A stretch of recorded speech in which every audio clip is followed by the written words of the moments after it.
Welcome back to the Australian and our continuing coverage of the Australian Open with Lindsay and Jack throughout the afternoon, and of course our boys out on the course. Pat will be out there soon. His hop along. Terry Price, the Rock. He's going well. Remember, he turns 47 a couple of days after Christmas, so he's flying the flag for those heading towards the half century. James Nitties is a long, long way from a half century. Just 25 years of age and continuing his warm-up as we go back to Terry Price. Very awkward stance he had in the bunker, sand. He left, just got it out. So this is his fourth shot. He stormed into contention in the third round yesterday when he had only 22 putts. Jeez, he's really struggling. It's really hard to watch. He's been such a great player for us, Terry. Steve Laney for birdie, having been in the trees off the tee.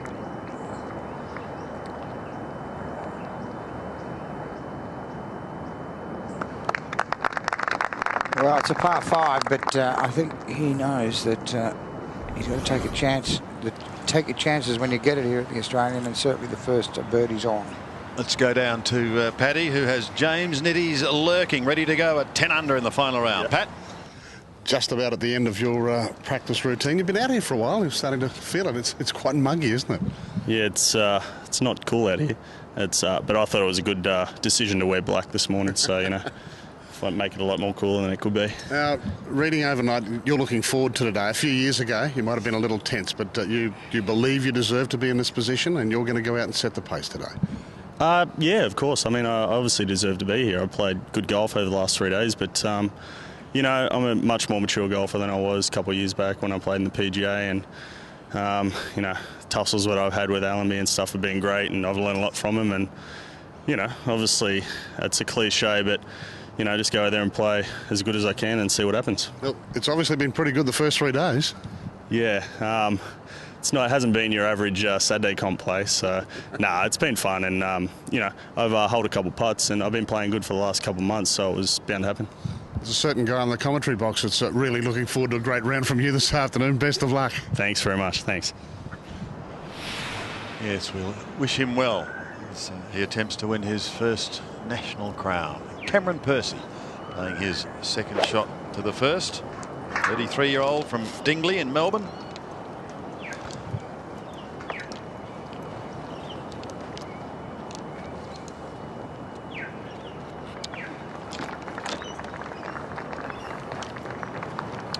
Now Aaron Badley, second shot into one. He would love to get this nice into the heart of the green. Wayne, you're down there.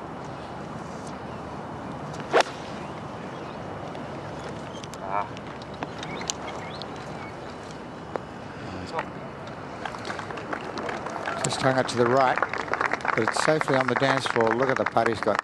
Nightmare, really. Coming up shortly, one of our American visitors, and what a beauty he is, Brandt Snedeker. He's ranked 52 in the world as the USPGA Rookie of the Year, and he starts his final round at 7 under with Mr. Consistency, Nick O'Hearn. He's at 8 under, the 36-year-old from Perth. He played in Europe this year, he played in Asia, and he played in the States, and now he's trying to win here in Australia. Yeah, I like the way this guy plays, Sandy. There's no nonsense. Obviously gets himself set and doesn't take long to pull the trigger. Cut. Looks like it's going a little bit left. There it is. Well, he'll get a swing at it, but that's really the wrong side to be. 70, 66, 72. Playing with him, Nick O'Hearn. Sportsbet has Nick O'Hearn on the third line of betting at $7 behind Robert Allenby and Stuart Appleby.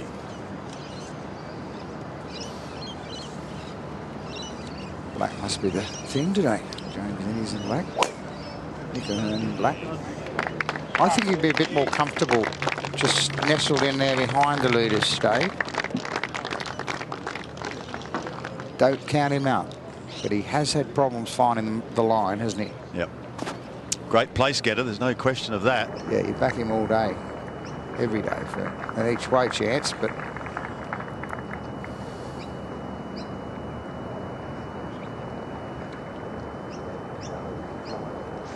Cameron Percy comes. This is a very sticky looking pin position here, Jack, today. So to get at it, you've really got to be way up the right-hand side or hit a big sniping hook. Interesting. Now, have a look at this putt that Badley's got. I reckon he's got to aim this 3 metres to the right. Possibly more. Watch this. A little tear here it starts breaking down from. Oh, that's very, very good putt. He's a magician, this man. He's on the 5th line of betting at $9, so obviously people believe that he could storm through.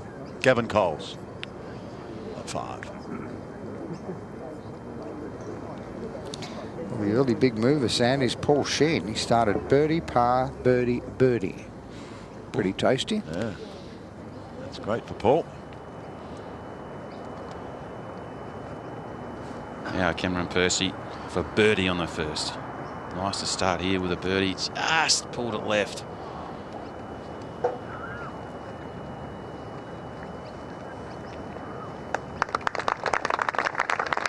And that's interesting, Jack. If Paul Sheehan gets it to 12 under, the storm comes in, and anything could happen. Don't count him out. He's been very successful in Japan, Paul. Plays all the time up there now. Well, he's just over an hour in front of the leaders who are yet to tee off. It's very crucial, that. Yeah.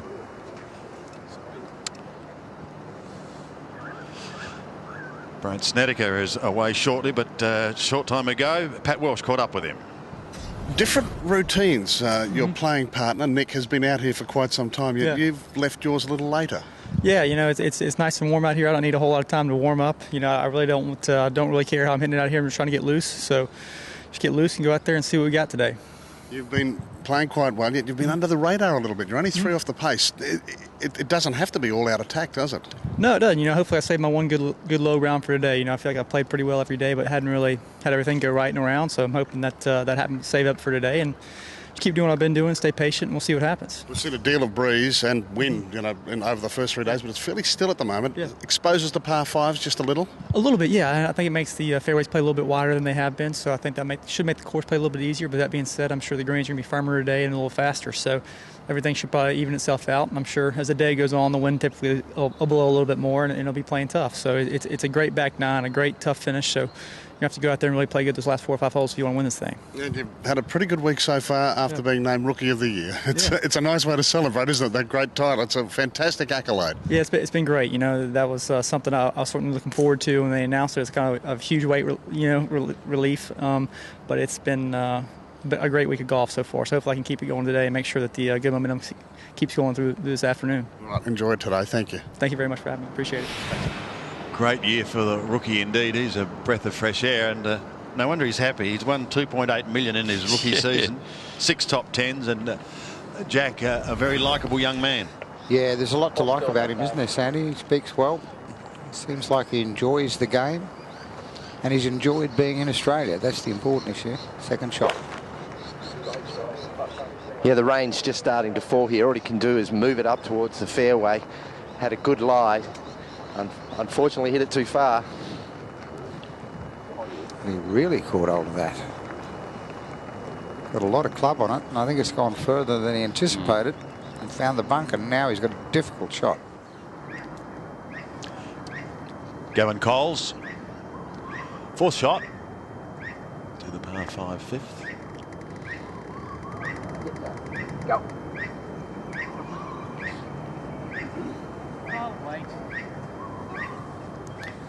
Well, here's the man I mentioned that was on fire. This is at the 4th. So I'm going to back this in.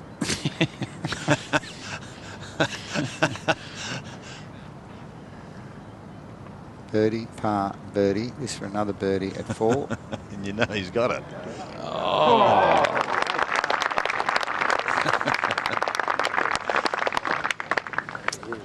So he gets to 8 under and 2 from the lead. Yeah.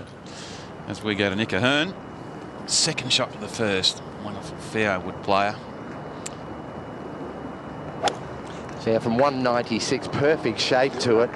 He's got the radar, little utility club, just going a little bit left. Would look good from back there. Just caught the trap, of course. A little bit of rain coming down now, Wayne. It certainly is. It's starting to get a little bit heavy at the moment. Might have to head for an umbrella, I think. Coming up shortly, it's the one title that has eluded him. The 41-year-old Sydney sider, now spending more time at home, but still making trips over to Japan and picking up plenty. With him, Stuart Appleby. 13 career wins. He knows what it takes to win the national title. He already has won it, but he'd dearly love his name on the Stonehaven Cup once more. Yeah, this is the sort of day where, you know, a good caddy becomes important, Sandy, because the most important thing is to keep the player dry and your clubs dry. And these are the sort of days where a quality caddy can really make a difference. Interesting pairing this. They will play together many times. Craig at the moment 7th on the order of merit. Group on the tee is group number 32. And the first player on the tee after rounds of 74, 64, 70 to be 8 under the card from New South Wales, Craig Parry. John Higson there, the starter. Second round 64 put Craig in the spotlight again. Real roller coaster game of golf for him yesterday. He liked to play a lot steadier today. Just shape it left to right. Yesterday, drove it right in those traps. So we try and stuff this one down the left side more today.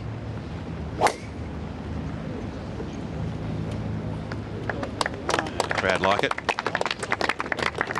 That's much better. That's in go zone. Player on the tee, a previous winner of this event, after rounds of 71, 68, 68 to be 9 under the card from Victoria, Stuart Appleby. 15 years a professional now. He's had great success in America and at home, winning this title 6 years ago.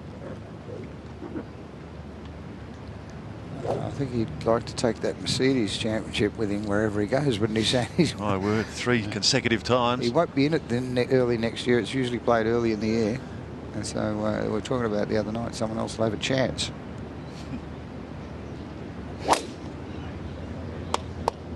Cheers, John. Cheers, Craig. It's just going a little left. Ooh, might hit somebody.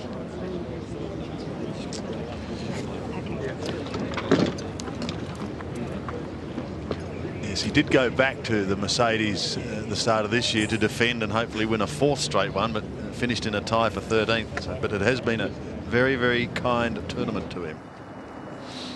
13 times he's went on tour, Stuart. Now, Brandt Snedeker. Tough shot, this long bunker shot. Oh, look at this. What a great golf shot. Cannot believe to explain to viewers how hard that shot was. He's got all the shots, hasn't he? Just showed me, hasn't he? Yeah. Badly at the second. And leaving himself some work to do there to save par. Good shot from behind. Nick Ahern's bunker shot. Not a lot of green to play with.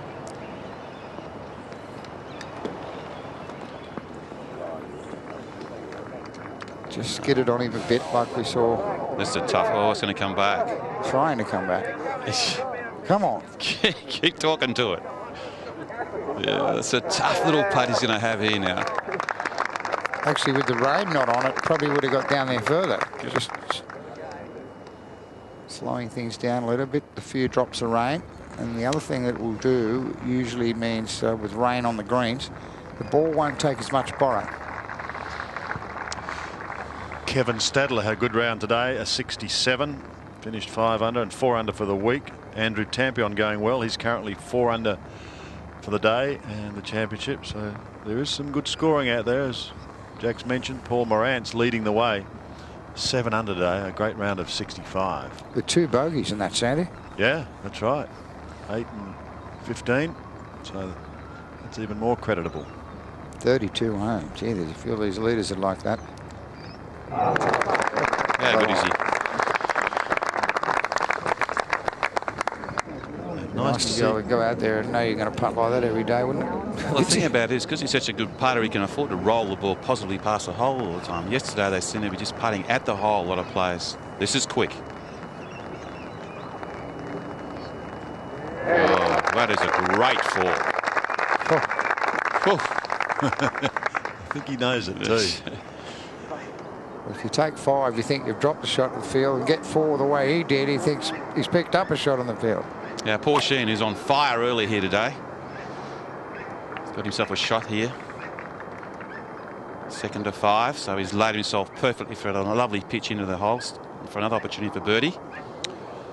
Nice to see Jack Andrew Bonham bouncing back today. He shot a 67, and after the trials and tribulations of yesterday, it's a fine effort. A Hearn for birdie to go to 9 under. Oh, and he gets it. So they're starting to move, the Johnny Cash impersonators, the men in black. Right, you like black, Sandy? I do. I'm a great Johnny Cash fan. But not Collingwood. On that note, we'll take a break with Allenby and Nitties at 10 under. No, Hearn and Appleby at 9, and Paul Sheehan starting extremely well. That's good news for him.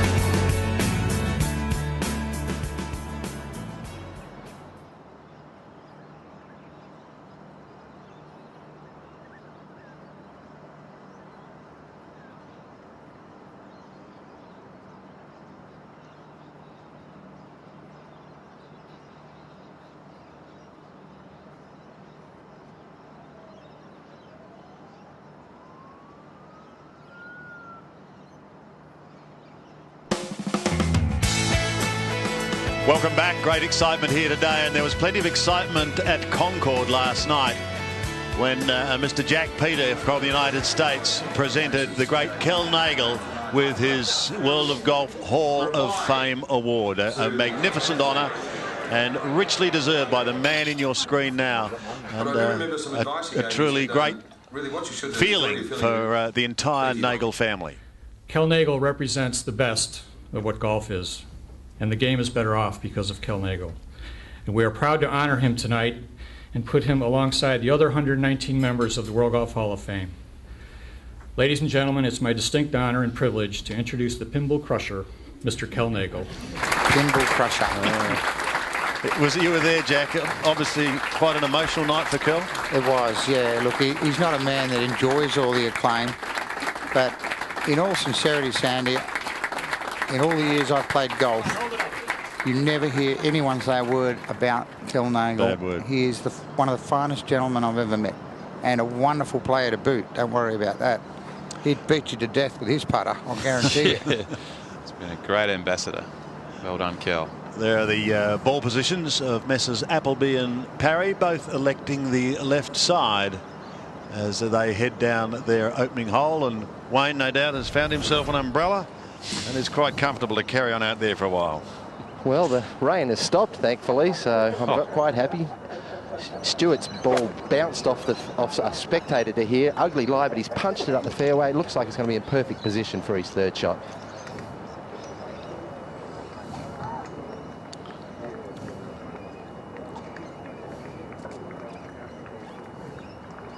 And now Craig Parry. Not his favourite shot. Now from 202, oh, he's taken it straight over the trees. What a wonderful shot. Look, going straight at the hole, cutting off. It should be perfect. Oh. Settle. Ooh. Yeah, good shot from where he was. He was a bit tight on the left-hand side. I wondered how he was going to hook it around, but Smithy told you he took it over the top. Brandt Snedeker on the tee at 2. 7-iron today, down the hill, very still conditions. This is just heading out to the right. Oh, it's got to get lucky. Oh.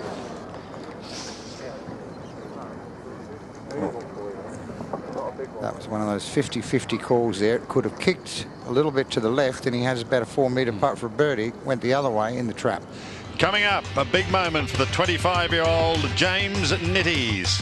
First came to notice in 2004 when he led the PGA at the halfway mark and almost took the title. Here's a man who knows all about titles, Robert Allenby. 19 career wins today, looking to make it number 20.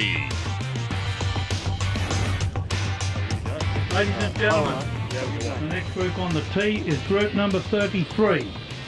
And after rounds of 71, 66, 69, to be 10 under the card from New South Wales, James Nitties. And Charlestown Golf Club in Newcastle will be on fire, Sandy. Currently 14th on our order of merit. Certainly a great opportunity to climb there today. Interesting tussle this, because James Nitties has an excellent short game. So's Robert, but I think this guy's a better putter than Robert. So, and believe me, he's a fierce competitor. So he needs a good tee shot. Get rid of the nerves. Took 6 here yesterday. Doesn't want that.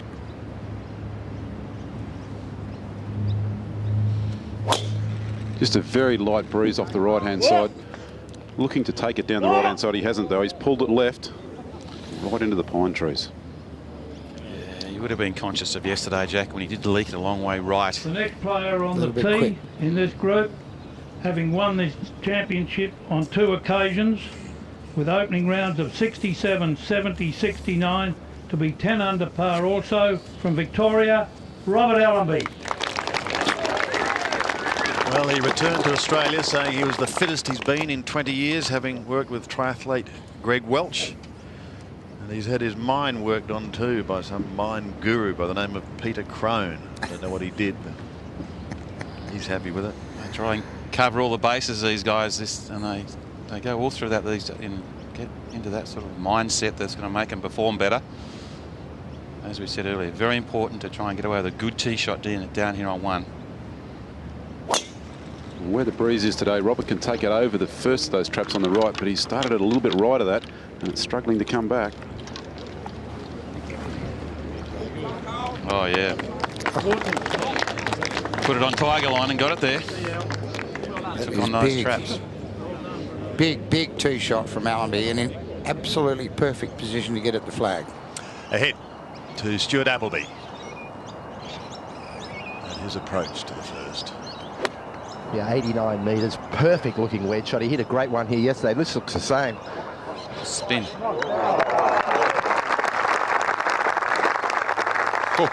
Classy shot. Pin just 4 paces from the left, some 15 on. Ahead to Paul Sheehan.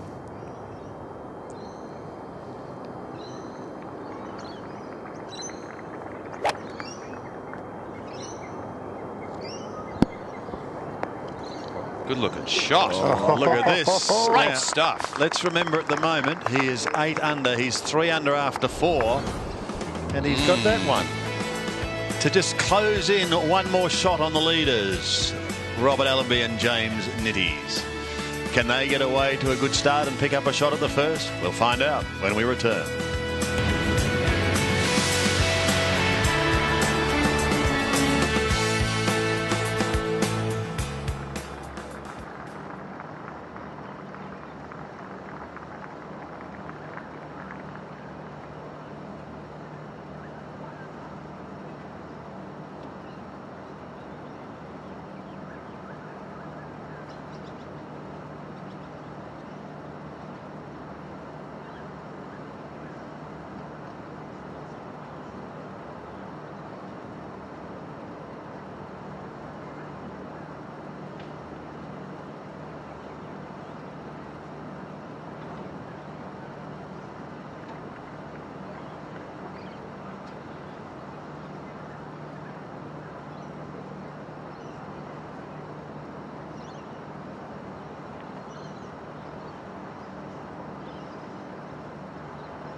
Somewhat misty day in Sydney today. It's overcast, it's humid.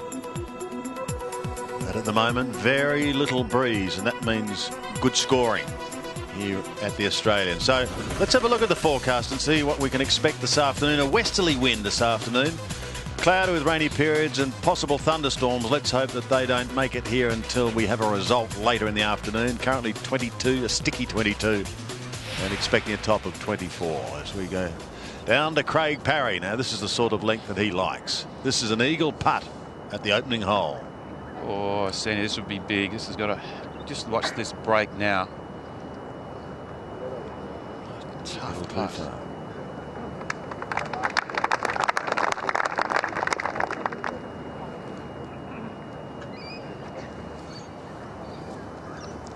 Brandt Snedeker, we saw him put his tee shot in this trap to the right. Seen a couple there, but he's played a gem. Absolute gem from the American. So it's going to be a birdie par start. Nice start for the American. Get 8 under.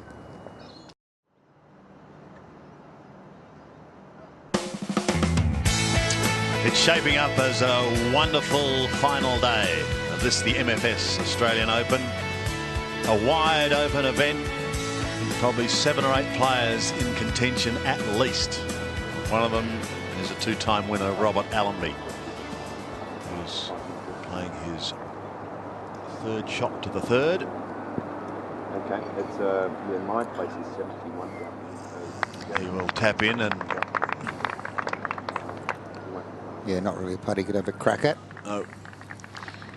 no. Stuart Appleby, who has just missed a couple of shortish putts, struggling with the pace. Well, that didn't come left.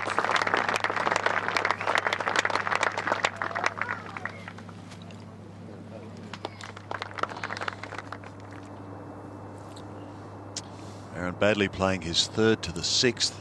He's had trouble in the rough.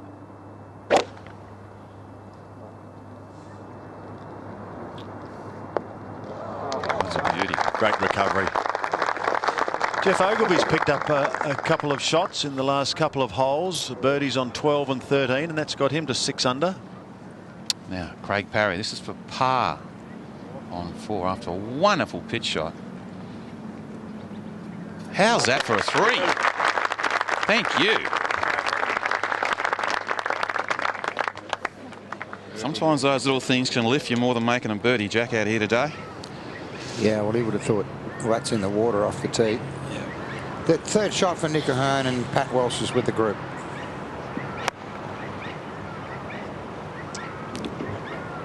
Having Mike problems with him. Look at this. Very good shot. Great opportunity for birdie.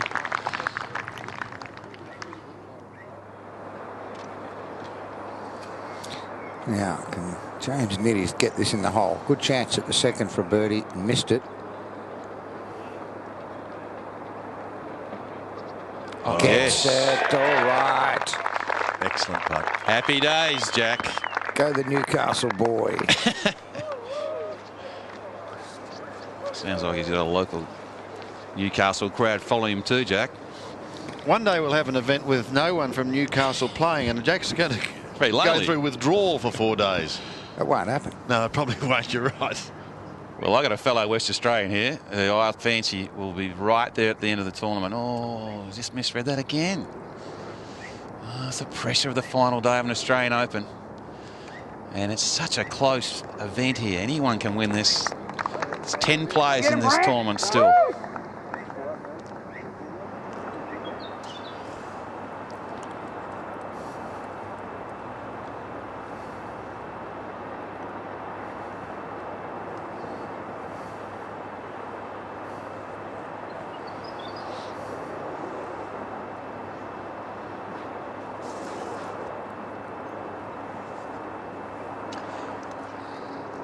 Paul Sheen misses his birdie opportunity, and we go to Craig Parry at 5, par 5.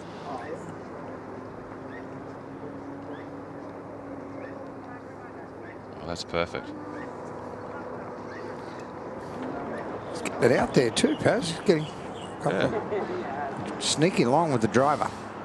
Paul Sheehan in the meantime for par, and he remains at 9 under, 2 off the pace.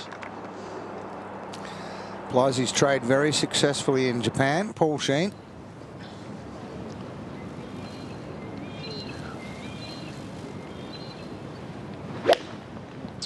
Back into the breeze, and that should help them get at this pin. Going right at the pin, climbing up into that breeze, struggling. Trap.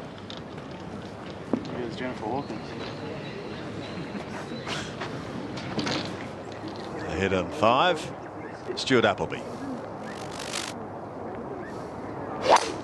They're playing straight down breeze. This is going way right. This is way up there in the trees. Oh, gee, that's not good. That is in Sherwood Forest. You may want to play provisional here. Well, yeah, I think you're right. I think pretty he's much his chance is gone, I think, Sandy, with already at 1 over. Allenby at 4. I'll be going with 5 on the same club as James, but hits the ball a little further. Starting right at the pin, it's working back onto the pin. Looks fantastic line. Oh, that would have looked awesome from back there. Bit of drama starting to unfold now. Here's Stuart Appleby hitting a provisional. Well, I think they've actually found his first one, but he hasn't seen the sign. This one's straight down the middle. It's all about eliminating mistakes here today.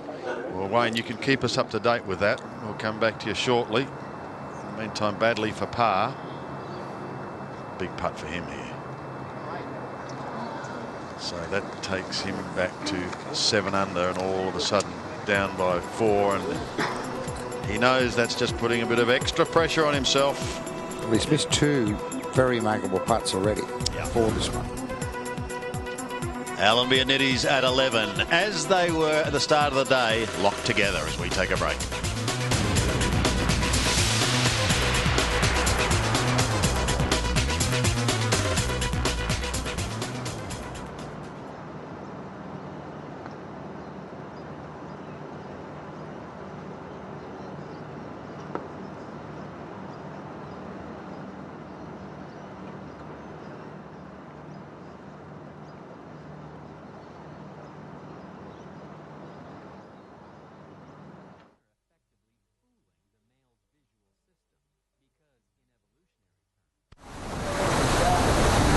The pinnacle of offshore racing. It's all about relying on your mates and your team and your boat. When you leave, the only thing you really want to do is finish. Just basically like a human battering ram, getting seized, pounding hour after hour. In order to finish first you must finish. We're racing.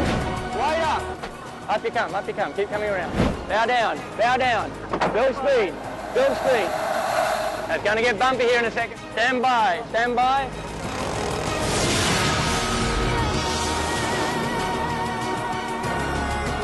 Yes, the Royal X Sydney Hobart Yacht Race on 7 Boxing Day.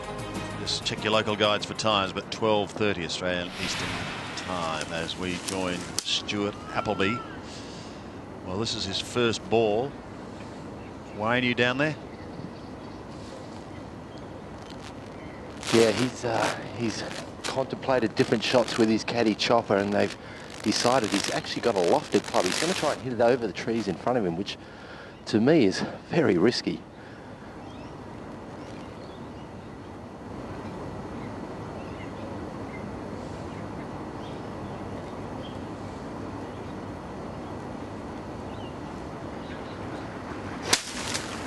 And he's got it out, just got to go a little bit, caught the pine and dropped down. He's still a long way back from the green.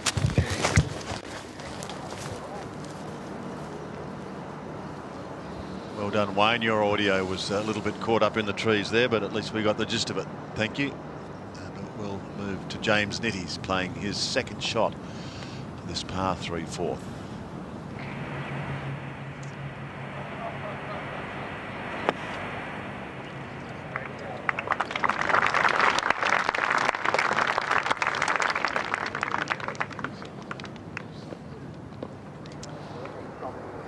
Galleries again today, watching Craig Parry. Just laying up with an iron down the fairway, 4 iron, perfect position. And a morning of pars for Craig Parry so far today. You'd like to see some red on his card. Gee, this would have looked great from back in the tee, this shot. He's a metre short of being perfect.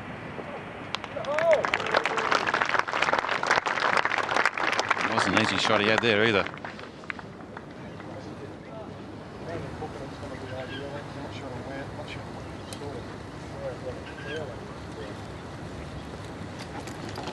He's a long way back, Stuart. I don't think he can get home yet either. It's a long way. Yeah, He'll have to get all of this to get it home.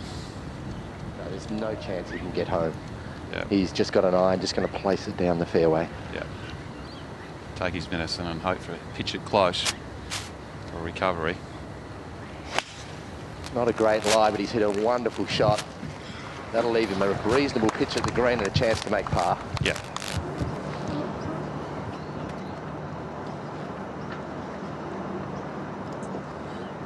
Stuart's really been searching in his golf swing the last 2 or 3 weeks. Yeah, he's hit a few left, hasn't he, Jack? And it's almost like he's overcorrected with his swing and just got out of sorts a bit here today. This will be a big par. Oh. Gee, we're seeing some putts go very close and not go in today. Paul Sheehan playing his second to 9. Just the one slight hiccup at 7 today, otherwise a perfect start to his final round. He's hit some great iron shots today. That's pretty tidy too. Look at that pin way back there. 20 paces on. Got some tough ones today for the boys. Easy must have been in a bad mood when he set this up today. It's a great examination today. All these talented players, the most talented players we've got. Allenby for par. We've seen Nitty's drop back to 10 under with Nick O'Hearn. Allenby looking to retain outright leadership. And he can't. He can't. So we've got 3 locked together again at the top at 10 under. That hurts after such a good tee shot. It's interesting last night when we finished, we were walking up, and a lot of people don't realise the other work that the golfers do, but Robert Allenby had a youngster who obviously wasn't too well and took him out onto the putting green. It was the thrill of that little boy's life. Yeah. Great stuff. He is involved with challenge. Is Nick O'Hearn.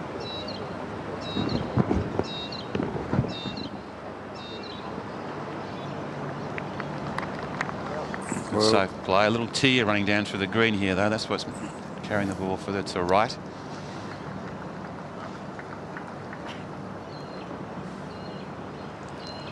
Well, he's going to have to do a Craig Parry here. But if he does, he's got a share of the lead. Long journey up to the hole, up through that tier. Beautiful speed. Look at this putt. How good is that? Gee, he's in form. And here is Craig Parry. Yeah, from 100 metres, had a divot right behind the ball. He couldn't move. He's hit this beautifully, just left of the pin. What a great shot.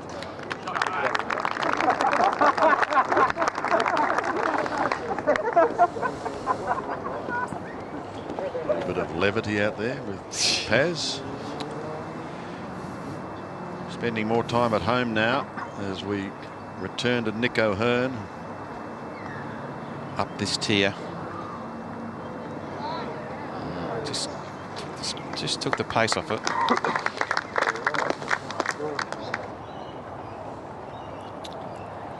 Well, if Appleby's going to have any chance of winning this golf tournament, he's got to get this up and down. Yeah, just 79 metres. He's got it going straight at the hole if it's the right distance. Oh, look at the beautiful shot. Spin. Oh, special. They are tidy from there, these guys, aren't they? Oh, he's particularly good, isn't he? Yeah. Brandt Snedeker has picked up another birdie, this time on 5. He dropped a shot on 4, so he's got it back. He's 1 under for the day, and he's still hovering at 8 under par as we take a break from the Australian.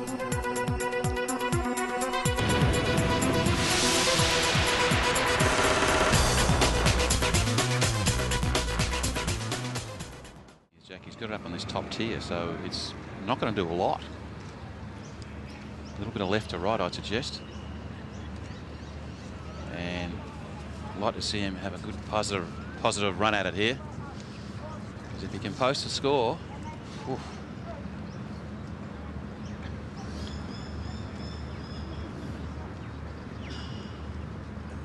Well, the biggest putt of his life so far. So you're going to hear a lot more about him. This for 3, this for a round of 65 to take the lead.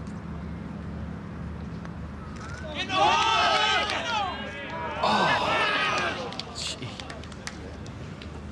That's not firm enough. Well, a great round of 66 for Juan John Lee. A birdie finish. And he's going to be the clubhouse leader at 10 under par.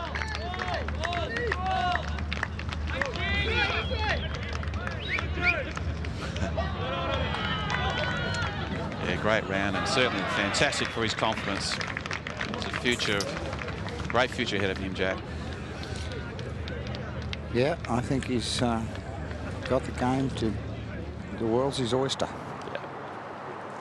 As we go back to Robert Allenby, this important tee shot on 9. You have to absolutely flush this down the middle here. Laid up short of the left-hand trap yesterday. He's taking on that line again, but there's no breeze here today. Oh,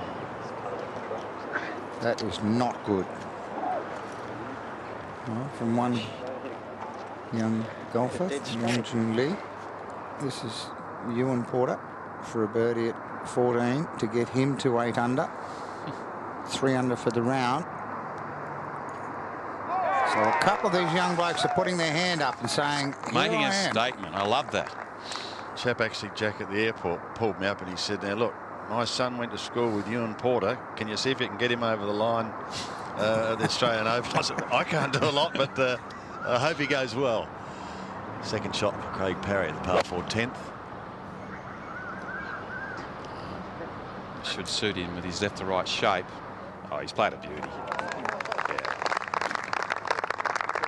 Can't do much better than that where that flag is. That's a beautiful shot from Parry. So the situation at the moment is Won Joon Lee has shot 66. He's in the clubhouse at 10 under with Nick O'Hearn. Robert Allenby is a stroke further back. Wayne Smith is going to join us behind the microphone. Lindsay Stephen is heading out onto the course. Oh, looking forward to it, Sandy. And we've got a trivia question for you, Jack. In what year was the Australian Open last played at the Australian Golf Course? Think about that. We'll take a break.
overcast day in Sydney, but very little breeze. That's the good news, and the rain for the moment has cleared. It's only been light when it has been around anyway.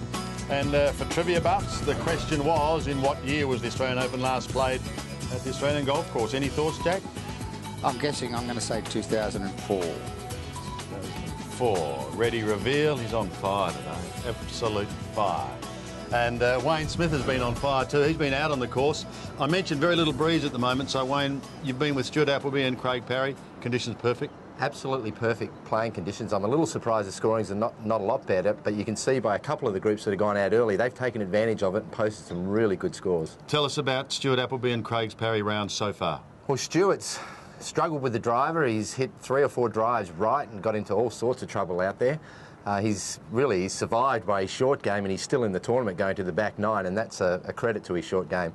Craig has played beautifully, got it up and down when he needed to a couple of times from some interesting positions, but hit one good iron shot after another, and he's right there going into the back 9. It's a great leaderboard with just 9 to play, and we'll have a look at it now with James Nitties. Let's go down to the action, and here is James playing his second to the 9th. Well, another errant tee shot here. All he can do is wedge it back over these pine trees, going towards the right-hand side of the fairway. That's going to leave him some sort of angle. Beautifully played. Yes, the ball trickling down, and Aussie Moore keeping an eye on James. And there you can see what he has to the pin. Pin today there, cut well back and left. And Nick Ahern. Is this his breakthrough, do you think, for a national title? Well, West Australians are hoping so. Yeah, oh, thank you very much.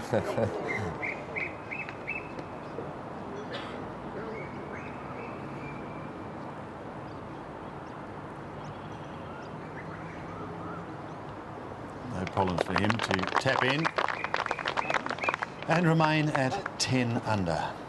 So, what a thrill for Won Joon Lee, eh? Absolutely, what a wonderful round, and a shame about that last putt. That really could have thrown the cat amongst the pigeons, got in at 11 under, because I think that's going to be the score needed at least to win. Here's Robert with his second shot to 9.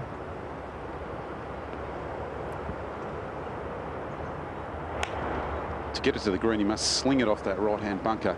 It's popped out a little soft and high, going towards the right side. Not enough to get to the green, though.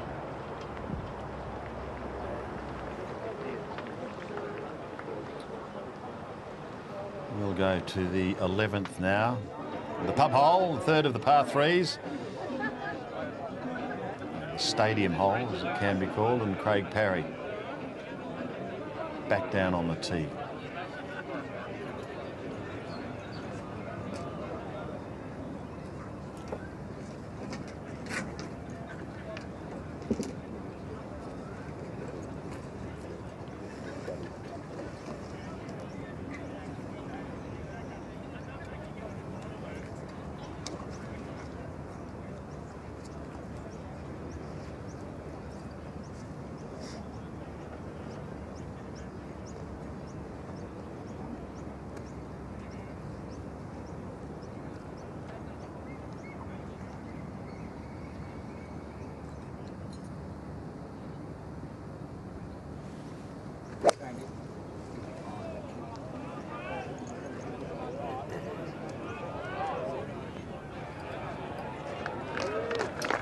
Well, a chance for a 2 for Craig at 11. We saw what he was capable of yesterday, especially at 14, that monster putt. Now back to Nitties, third shot to 9. He's trying to punch in a low spinner. Can it stop for him? Pretty good, Aussie. Very good.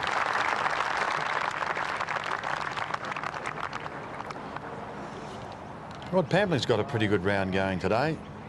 And we sort of expect him now to be thereabouts every Sunday of a tournament, but he's another one who's still yet to win his national title, but you can put him in that bracket with Parry and O'Malley and co.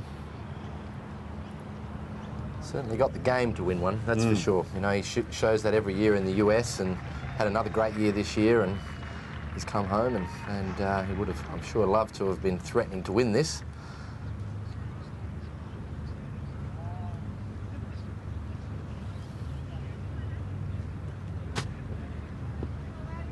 testing little chip, this one.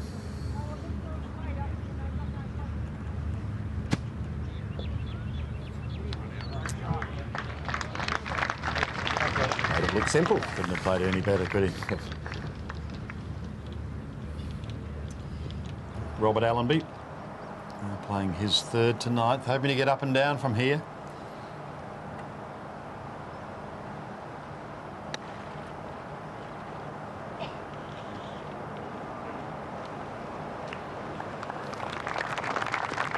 And giving himself the opportunity to do so. Ahead to 11, and on the tee, Stuart Appleby.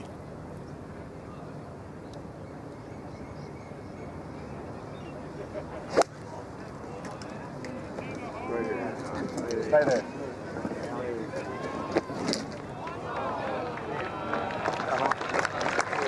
Well, they say the tournament doesn't start until the back nine, and it's certainly set up that way. And the guys at 7 and 8 under like Stuart are going to have to make some birdies to catch these leaders. And a big putt for Robert Allenby.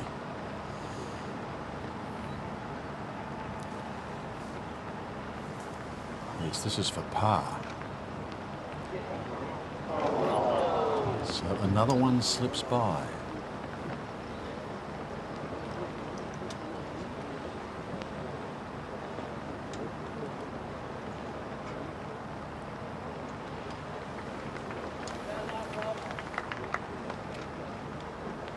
Back to 8.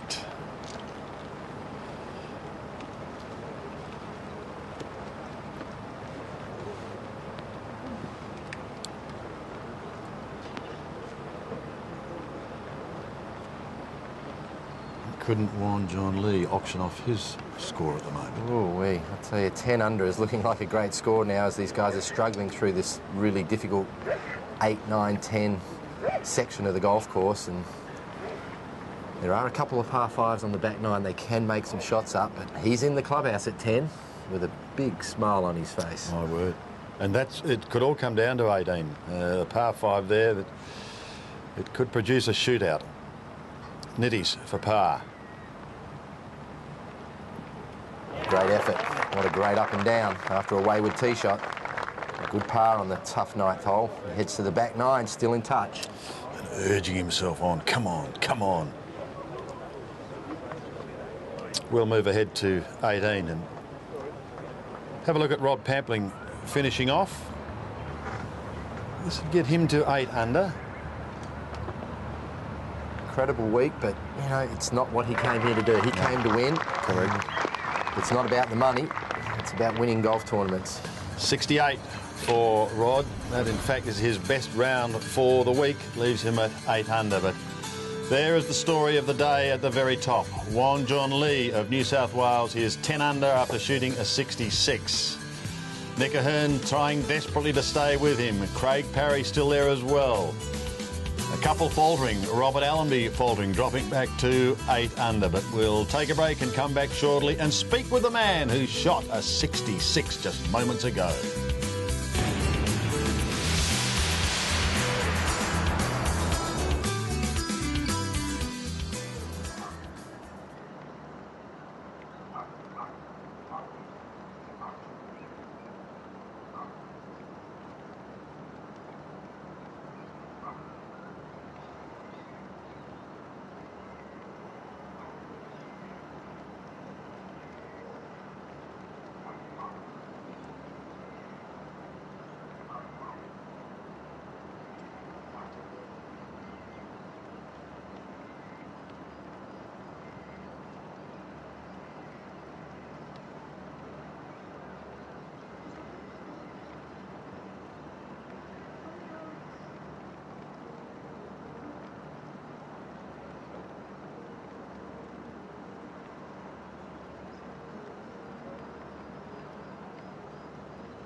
Great galleries here today, and if you have a look at that scoreboard there on the right-hand side of your screen, you'll see W.J. Lee, -10. Won Joon Lee has shot a fantastic 66, and he joins us here in our Channel 7 studio. Congratulations, fine round of golf. Thank you very much, Sandy. Tell me, Juan, what was it like standing over the ball at 18 with that eagle putt for a 65? You know what, it was nerve-wracking. I haven't played nearly as well as I have this week for the whole year, and I haven't had much pressure on me, so it was a great feeling, and I enjoyed playing, and you know, it was nervous. I try to keep calm and hit a steady putt, and you know, just missed on the right, so unfortunately I'll have to stick with 10. Tell me, what were your realistic expectations when you came to the course today? Today, you know, I spoke to my mum during the night, and she said, you know, I'll just keep calm, and I would have been happy with a 70 or a 69 today, and just played steady, and you know, I got something going. I putted on the back nine in the last few holes, so that helped a lot, and you know, I played all right, so it's feeling really good. One of the understatements of the day, you played all right. Tell us about you and golf. When did you two first get together? Golf and I met in 2000 with my dad. He introduced me. He was a mad soccer player, but he had a back injury which forced him to golf. And I've been playing ever since 2000 and enjoying it. And I grew up playing the Jack Newton Foundation as a junior, and had a lot of support from New South Wales Golf and Golf Australia. So throughout my amateur career, so you know, since 2000 I've been playing. And turned professional when? Late last year? November last year I turned professional over in Japan. So hasn't been too long, I don't think. You enjoying it? It's great fun. I couldn't think of anything better to do. Oh, you're a very lucky man. Let's look ahead now to the future, because for the next couple of hours, what are you going to do? I mean, you could win this outright. You could get overrun. You could be involved in a playoff. So for the next 2 hours, what does Juan John Lee do? I think I'll go on the lounge and have a bite to eat to calm me down, I think. And I'll have a quick squeeze of the TV once in a while, see how it's going. And, you know, if there's 3 or 4 holes remaining and it's looking all right, I'll go hit some balls on the range and warm up and do the necessary things, I think. And just quickly, looking ahead to next year, what's your program? Next year, I went to final stage of US Tour School this year. Unfortunately, I didn't get my card, and I'll be going to nationwide conditional, and I'll try to play a few events before the re-rank. Hopefully get my card that way. Well, I think your name is going to be on boards right around the world, so good luck, firstly, for this afternoon. Just wait and see what happens. If it does come to a playoff, we wish you well, but well done on a magical round and a good 4 days of golf. Thank you very much. 24 putts today too. Oh, well done. That's good. Fantastic. Thank you. Let's go back to the action. Jack, what have you got for us? Well, we've got Parry here for a birdie putt at 11. Little ridge in this putt that he has to negotiate. Up the slope there, and then up over that ridge, and then back to the left. Yeah, I think the rain is really, the little bit of rain that we've had has just deadened the greens a bit, and many of the players are struggling to get the ball to the hole. Yeah, it definitely has, Jack. The air's quite heavy, you know, a little bit of moisture on the greens. As we look on the 13th hole at the tee shots of Nick Ahern and Snedeker. Ahern in perfect position to attack the pin from the middle of the fairway. Surprise, surprise. She's a long way back, though. Yeah, he is. He's probably played a little too safe, but with his iron play. 137, guys, and this looks pretty good. Just left of the flag. There's a little bank up there that he would love it to come back down. Not a bad result. A little down to left, downhill left to right putt. Not an easy one. That will be at 11. Really needs to get something moving here. This for 2. He hasn't made a putt all day. Short again.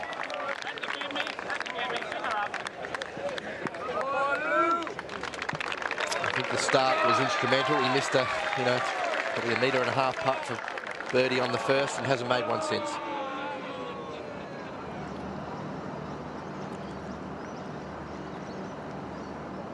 Tee shots here. Allenby in the fairway bunker. You'll see a long way back. Aussie Moore's down there with him. He's got a good line here. I think these two, they need to be aggressive from this in the back nine, otherwise they've got no chance whatsoever. Allenby taking it. Actually, he's taking it straight at the pin. This is a really brave shot, and I like it in flight also. Oh, that's a wonderful shot, Aussie. 2 metres from the hole. Well, I'm sure he didn't want to be in the bunker off the tee, but it's worked out very well for him. Now Brandt Snedeker from the left-hand bunker at 13. He just tried to force things, Jack. Took driver, but this looks great. This looks very good. Oh, it's a backswing, bringing it straight back to the hole. Half a metre from the hole. He's got that to go in a tie for the lead.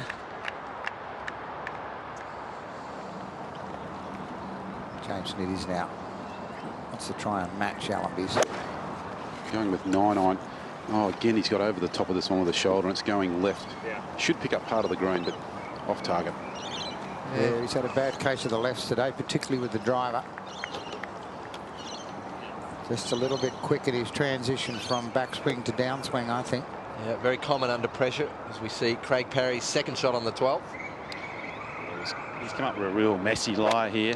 Really tough lie. He's going to try and run it up. He's got it on a good line, landing short. The pin's deep in the green here, though. Run up on the green. Good effort from where he was. Left himself a monster putt. Pin 27 metres on there, so he's got every bit of 24 metres. Do he hold one of them yesterday on 14? Can he repeat? Big swing from left to right here for Nick Ahern. Nope, short. Some of these downhill putts have really got them bluffed, the greens. I think it is the moisture, as you've pointed out, Jack. They're a different pace today. They look the same, they look quick, but just not quite as quick as they appear. Yeah, well, of course, we had the sun and the breeze the last 3 days, drying them out. And today, it's important to recognise that when you get a day like this where the atmosphere is kind of heavy, ball doesn't tend to travel as far, and then with a little bit of rain on the greens as well, it's taken the fire out of them. A few umbrellas there in the crowd. I was interested to hear Lindsay's comment that it's not uncomfortable rain. Sure it isn't when you're sitting in the box. It's enough to get you wet out there. Niddy's has dribbled that down near the hole. Short once again, Jack. Yeah, I rather fancy that this pairing, we often talk about players playing together and they both get on a roll and they drag one another along. This has kind of gone the other way, this pairing. Neither of them have played particularly well, particularly Allenby, who has gone bogey, par, par, bogey, par, bogey to conclude his front nine, and James Niddy's bogey, par, bogey, bogey to be out, both of them 38, 2 over par. It's really put them under the cosh, but this could turn things around for Allenby. Yeah, big putt to get the momentum started in the right direction on the back nine. I agree with your thoughts there, Jack. Sometimes it's hard to pinpoint exactly, but this can turn it around. Oh, he's straight right off the putter.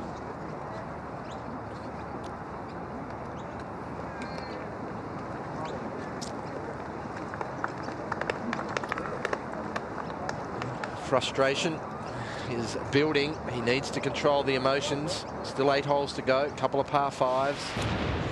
Time for an Emirates shot of the day, and it's from one of our visitors, Brandt Snedeker, who's going along very, very nicely. 1 out and 1 back. It's a ripping shot, this. Coming from the sand, of course, clipped it beautifully to get the spin, and then the slope doing the rest. That shot setting up a birdie at 13, an Emirates shot of the day.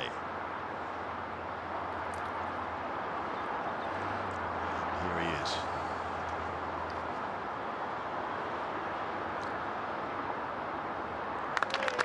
A fantastic birdie 3 puts him in a tie for the lead at 10 under. He's a happy soul. No, that'd be 9 under. 9 under. You're getting I excited. apologise. I got all excited for him. As we go to 11. Wayne, tell us your version of 11. The stadium hole, the pub hole, call it what you will. Well, it's a great par 3, slightly downhill to a very narrow green. It takes a precise iron shot here because you miss it either side and it leaves you a very difficult up and down. As you can see where the pin is back left today, it's well protected from a bunker on the left. If you do pull it slightly, not the place to be. Most players will be hitting in 6 irons into this hole, playing at 3.05. Only 7 birdies. Surprised about that.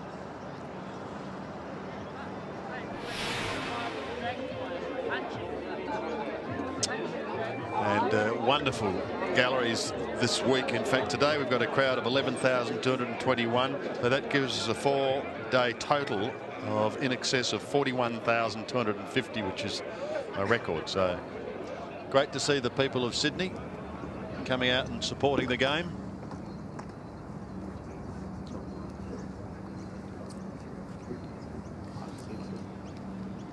Yeah, big thanks to MFS, who have continued to support both men's and women's golf through the Australian Open Men's and Ladies Championship. A lot of discussion going on here about club selection. Well, he got a lovely 2 here yesterday. And, I'm sure Aussie, he would like to emulate that feat. Well, I've no doubt about that at all, Sandy. Look, I think the pin, it's in the back of the green here, and the hole's playing fairly long at 183. The breeze helping a touch. I don't think it's all that hard a pin to get at. You've got a lot of green that's fairly flat to bounce it back there. You know, the big ask is to get it online.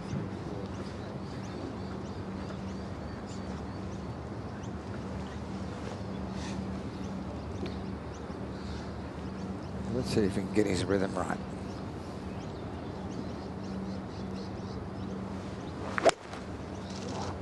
Starting at right centre. He's actually got a little bit of draw on this one. I don't mind the line. It's a little bit right of the pin. Just needs to kick back there. Sat down a little softly. Was probably expecting it to kick up again, but once again the moisture playing a part in the golf ball's reaction on the green. To 12. And Craig Parry birdied 10, parred 11, and another birdie chance here. This for a share of the lead.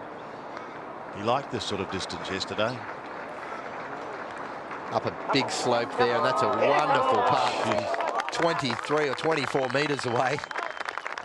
Now, Sandy, I suspect you've drawn the whip on Craig Parry. Is you making a statement here? I confess I have, and I would dearly love him to see him win his first Australian Open.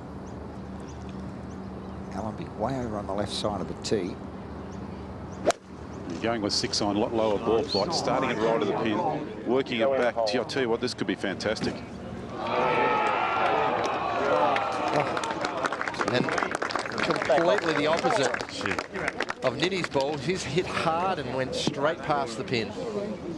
You'll have to deal with the crowd behind him in the pub.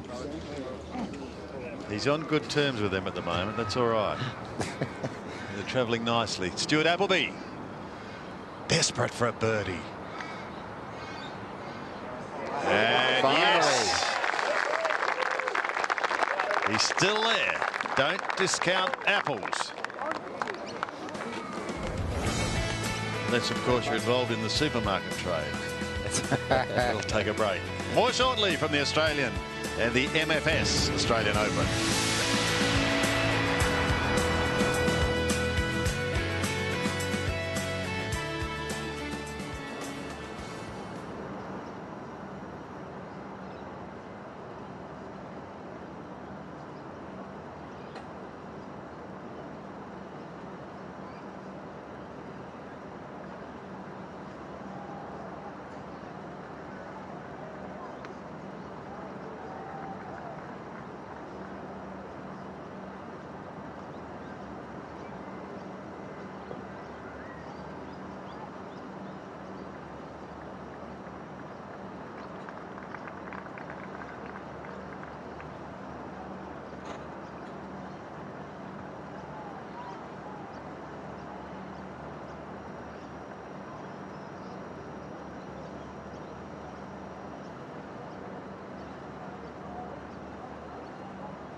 Many fans waiting in anticipation of players coming home at 18 and for all the drama to unfold, but there has been drama unfolding prior to 18, and it's surrounding Brandt Snedeker, the visiting American.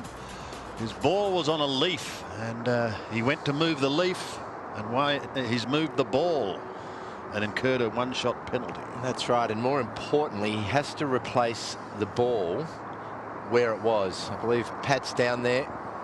You might be able to inform us. Yeah, I can confirm that his second shot caught the left-hand rough.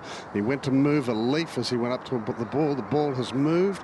He conferred immediately with his playing partner, Nick O'Hearn, and rules official Tim Gale, and the penalty has been confirmed. So he will be on the green for 4. And the important part was that he did replace the ball. You saw him pick it up and put it back. Okay, so drama there for Snedeker as we join Robert Allenby at the 11th. Always left. It's a better strike, though. I like the way he struck that putt, where he absolutely accelerated putt ahead through the ball. You cannot putt well de-accelerating the putter. Must be positive as we see Nick O'Hearn's third shot into the 14th. From 70 metres. Toss this high in the air, and it looks right on the flag stick. Oh, it is, Pat. It is. You can give it to him. He's going to go to 11 under. Even you could get that in, Sandy. Oh, well, I would hope so, Jack. So that is going to mean that Nick is once again the outright leader. Nitties. Good looking putt. Yes! Just what the doctor ordered for James Nitties. Twice in a row he's done it here at 11. Obviously loves the crowd. I don't think there's any doubt about that. So he moves to 9 under. Well, hardly made anything the front 9. And right when he needed it, he had the line and the speed just right. True entertainer, the showman in front of the crowd. He doesn't mind being a bit of a showman. He certainly doesn't. Well, I think he represents the young brigade. Yeah. A lot of golfers out there similar age, and always been a bit of a fancy dresser as Snedeker is his 4th shot. Well, it's a bad break to get right at this stage, but I think the thing to remember about all that is he wasted no time in calling it, as is the right play. So honesty and integrity are very much part of this game, and he knew the circumstances. He was gone as soon as he moved the leaf in the ball roll. And he'll go up there and he'll see Nick O'Hearn's ball centimetres from the cup, saying, well, that's another shot further back I am. Parry now at 13. Yeah, Craig's got about 127 in here. Pin tuck front right. Good looking shot. Might be a fraction long. It'll be a tough putt if it's long. It is just long, Lindsay. Probably 10 or 12 metres past. Slippery putt down the hill. Robert Allenby, return putt at 11 for par.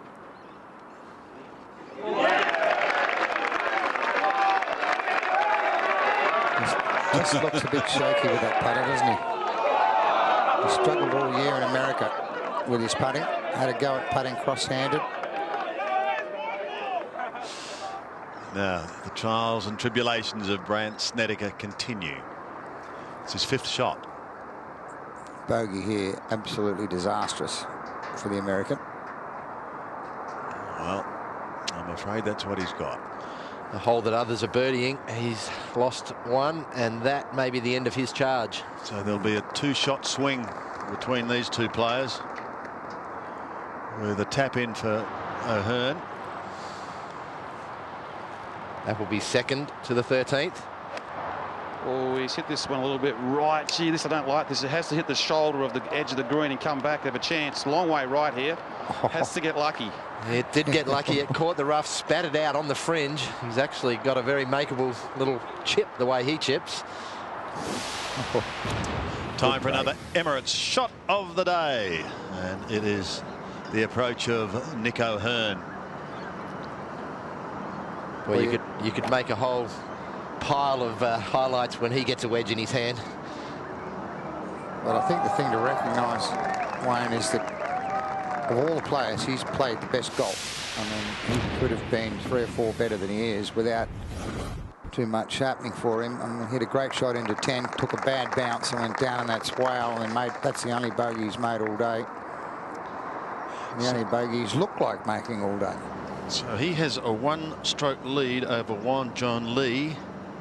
And Jack, we head to the 12th. The 12th hole, of course, 385 metres. Elevated tee right up here near the car park. Downhill tee shot. Bunkers left and right. Breeze, what there is of it, coming from the right. And I've always found this hole a difficult hole to judge second shot. Stand there posing, think you've hit it in the hole, and you come up front edge, and the next time you're over the back. 3.94, so it's given up 15 birdies. So the important thing here, first part of the equation, get the ball on the fairway. Nitty's been hitting his driver left. Can he get one right? Well, he missed most of the fairways on the front 9, hit 10. This one's starting down the right centre. I'll tell you what, this could be 2 in a row on the back 9.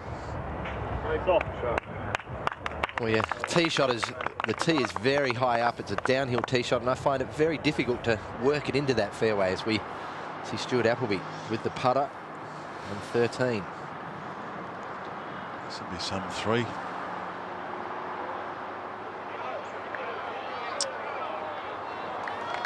Well, you can see how fast that green is from right to left there. I think he's dodged a bullet.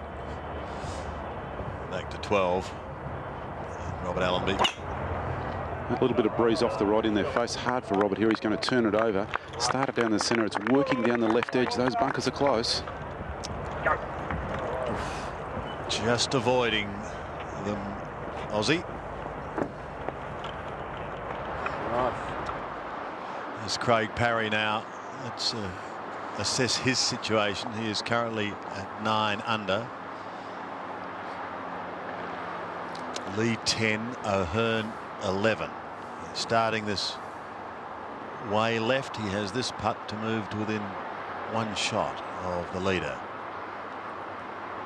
Look how much this breaks. Swinging, looking good. Looking very good. What? The little master at work. He's 10 under. He trails by 1. That brought a smile on his nephew Matt's face there. I'm sure he read it right. 15th. This difficult par 3. A little bit of breeze on helping. 193 flag, and it's a smooth 5. Needs it to run up the green, scamper up that little bank in the middle of the green. What a wonderful percentage golf shot. Right in the middle, no risk. As you said, Jack, he just keeps hitting the right shots. You do that, he's going to be very hard to run down. This is Ewan Porter. Now, he's had a pretty good day. He's 3 under for the day, but he's 8 under for the week, and that's good news for Ewan. Had a crack at it. He needed for that to go in to give himself a chance to win. Back to 14. The man of the moment, Craig Parry. He'll have fond memories of this hole, and in particular the green. Yeah, wonderful birdie of that. And this is a lovely looking drive up the left side. Standard Parry stuff, fading back the middle of the fairway. Ideal position. I've been impressed about how far he's hit the driver, Smithy. I have too. While I've been out there, he's actually hit it past Stuart Appleby on a number of occasions. What has he got in that club? Let's all get one. Yeah. I need 2 of them. Snedeker with his tee shot at this difficult par 3. Well, he's going to have to make something happen, something special. If he holds that, he's going to show Nick O'Hearn the lines. 2 fine shots. Back to Robert Allenby, 2nd to 13. Just in the light rough on the left. Going got a hard wedge up the hill here. He's going to have to catch all of it. Go right. Not bad, but not back there. 12. I think I might have said 13. Oh, it's just caught the little tear and easing back down it. Needed to go another 2 yards, 2 metres up there, and it would have been a much more makeable birdie putt. So we go to Niddy's, his second shot into the 13th. Oh, sorry, into the 12th. Getting mixed up here. He's just a little closer, 129, and being aggressive, which they need to be, right of the pin, flying all the way back there.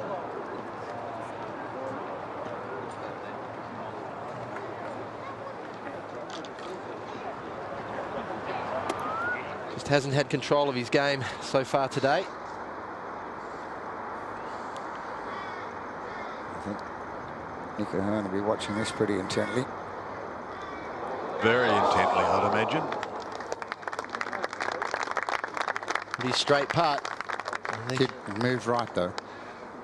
Paul Sheehan was one of the early movers today, out with a flying start, 5 under after 6, but the well has dried up.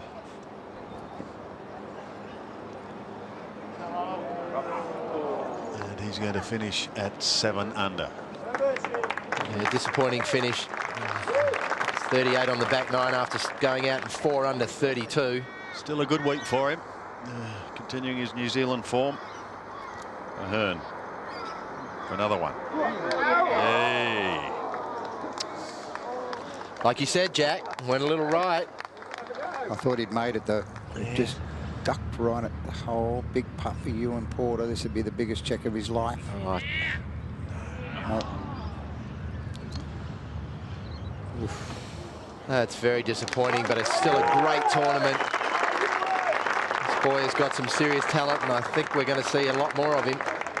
He's pretty tough on himself too, Ewan. Well, I think he thought if he makes his chip for eagle, that gets him to 10 under, and he had a crack at it. Yeah. Just took off on him from the rough. Good chip from James Niddies. He's fighting hard, but he needs to start making birdies. Yeah, you can't afford to fight yourself coming down the stretch in a tournament of this magnitude. Yeah, Craig can't get home here. It's a lay-up. He's hit this beautifully up the fairway, just laying up short of the green. Ideal chance to make birdie from here, though.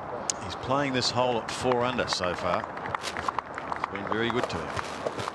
That's an understatement. 4 under in 3 days. Well, he did hold a tram liner for eagle yesterday, didn't he? Good picture of Robert Allenby's grip, the reverse overlap. Soft hands. See if he can hit a more positive putt than he's been hitting.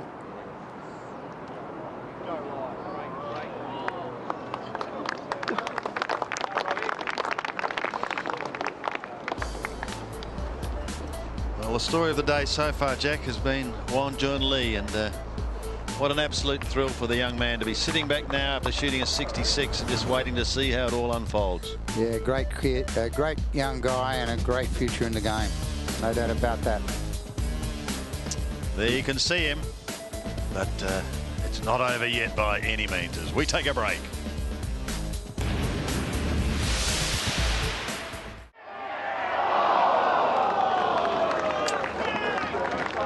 He knows it. He knew that was all it took.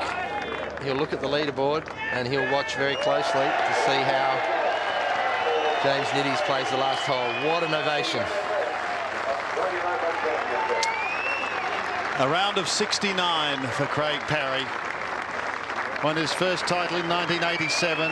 He's won in Europe. He's won in America. He's won all around Australia. He's won in Japan. But now he's on the verge of winning our country's biggest title.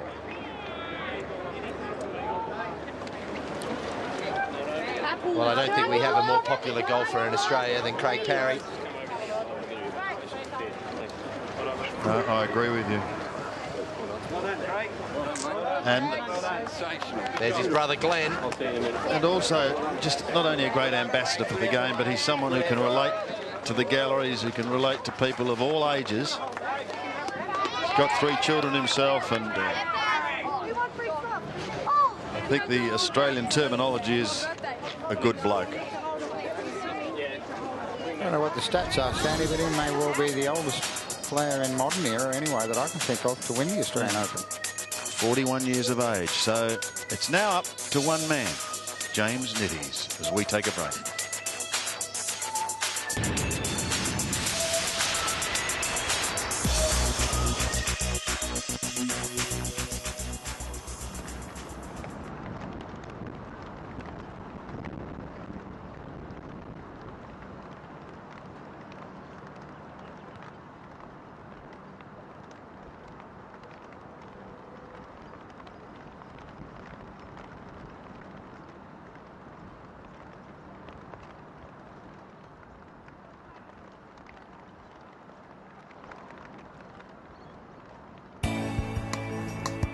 Crowds continue to swell around 18. We've just got 2 players left out on the course. One of them has a chance of tying with Craig Parry to force a playoff, and it's James Nitty. He's the man. He's got a good lie here in the rough, going hard with the high 6 iron. It's going towards the left side of the green. It's going to land on. Got a flyer, I think. Yeah. 6 iron must have been a huge drive.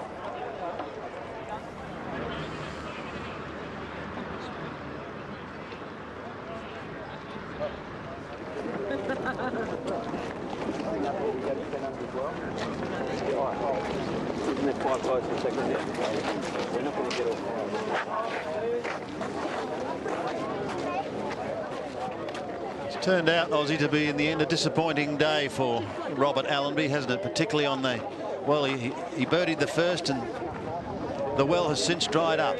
Well, look, he hit some really good shots today, but gee, the putter at these new batteries just didn't have anything going the hole today at all. Errant drive here, he's played out. This is his 3rd shot over the lake. Down breeze now, quite strong rain and wind. We welcome our final pairing here at the MFS Australian Open Golf Championship of 2007. So it comes down to the fact that James Nitties needs to hold his chip. Yeah. To force a playoff. Yeah. Play with James from Victoria, Robert Allenby.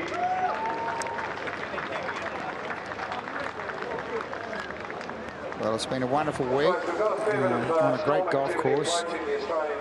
Just a bit of a shame we've copped a dousing here this afternoon late. Those in the stands to take great caution, and those with umbrellas, if there is any lightning, to seek shelter immediately. Repeat, if there is any lightning, we would ask you with those with umbrellas in particular to seek shelter. Well, we can understand from the voiceover that lightning is not far away. The flashes of camera across the lake making Robert a little bit nervous.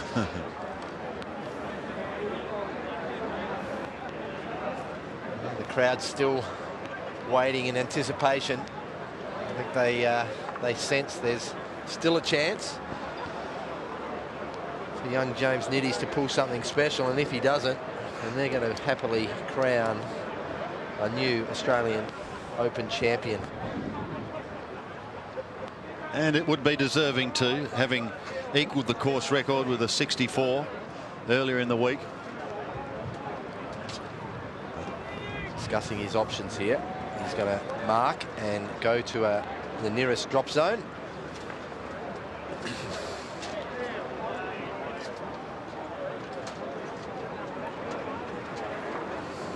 The good thing is it's up on the hill. The bad thing is he's still in the rough.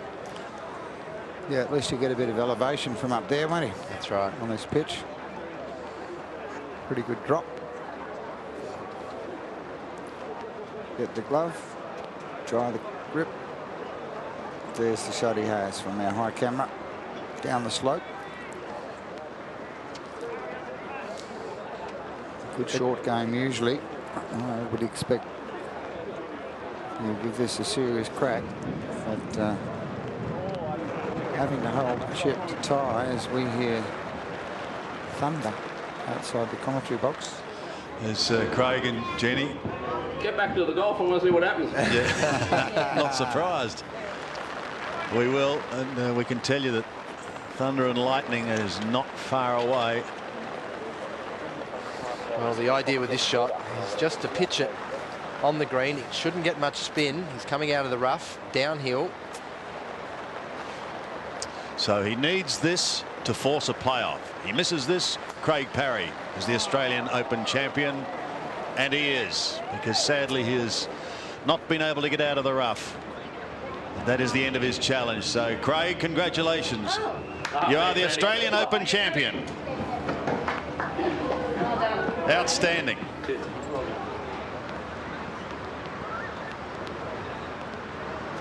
Well, difficult shot following the one he just had, and he's made that look very simple. Craig, your first national title, mate. What does it mean to you? Because you've won just about everything else in this country. Well, Sandy, obviously this means a lot to me being Australian. You know, I won my first tournament here back in '87, and I got close in '91. But this is absolutely amazing. I actually got close in '90, I should say. But you know, I worked pretty hard over my whole career, and this is the one I wanted. Mate, Christmas pretty good, Jen, won't it? Yep, I agree. So you've waited 16 years. I thought it was 16 years since you got beat in the playoffs. Did you really stay in the panel van here back in '87? No, it was all media. Urban myth. Yes, exactly. No urban myth about this. Fantastic win, and you had to grind it out. You kept looking at that leaderboard, and it just kept fluctuating all afternoon, didn't it? Yeah, I was pretty fortunate. I had Matthew on the bag, Matthew Thomas, my nephew. He actually beat me last year in the Australian Open, so when he didn't qualify, I was happy to have him on the bag, and Richard Flood's done a wonderful job with me this week as well, get my short game and my putting up to standard. Oh, we're going to celebrate with thunder and lightning around here. Mate, I'll go out in the middle of the 18th. That doesn't bother me. Congratulations. It's got to be an emotional afternoon for you, isn't it? I mean, you've done Australia proud right around the world in golf, and you've choked back a little bit now. You're playing in Japan, but you've come here and finally won this National Open. It's been a tough year this year. Thanks, mate. Thank you. Oh, listen to that thunder and lightning. We'll let the boys go. Nitty's is trying to finish off in very heavy rain, and he does. Well done, James. And get out of it now. Because this storm has hit. Talk about timing. Oh, did we time that well? It would only happen here in Newcastle, Wayne, wouldn't it? Incredible. We're going to take a break, but our champion is Craig Parry with the final round, 69. And checking that leaderboard as we go down, Won Joon Lee, a great story with his 66, Nick O'Hearn, a 70, and once again he finds himself a place getter. Brandt Snedeker, 69. Aaron Badley, did you expect something more from him today, Jack? Well, I fancied that he is certainly the sort of player that you would have expected to perform a bit better than that today, but his putter was horrible. We'll take a break and be back shortly.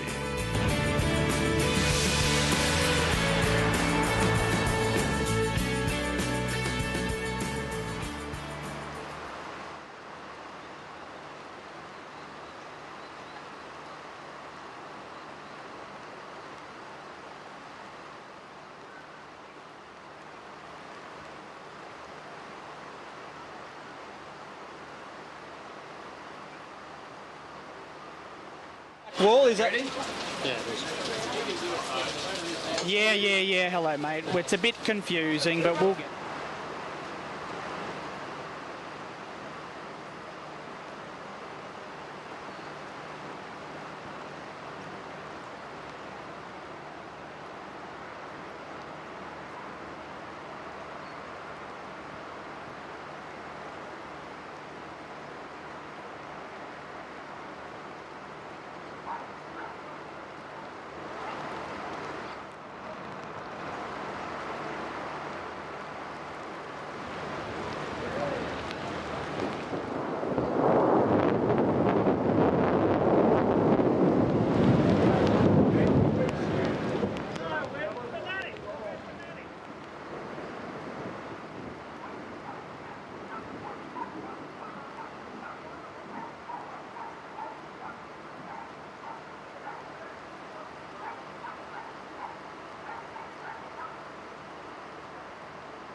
Talk about timing. A heavy storm hitting the Australian Golf Club as James Niddies completes his round. We'll have a look at some highlights of those top players. And we might start with Nick O'Hearn. And we'll open with his second to the second. We started yesterday eagle birdie. Today it was birdie on the first and birdie on the second. That's the first of the par threes. Let's now go to the second. And this the fourth, and this time on the tee. Well, this was another great shot from Nick O'Hearn. Really tough pin to get at, just over the bunker. And look at that. That is a gem, but he didn't convert. Did not make the putt. This time we go his third shot to the fifth. Long par five. He's a magician with the wedge. He did this numerous times today. Just another one straight at the pin. Didn't make that one either, Smithy. And now his third shot to 9.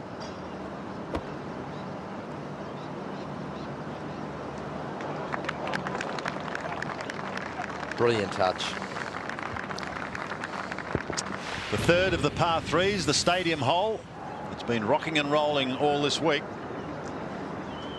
This for a 2.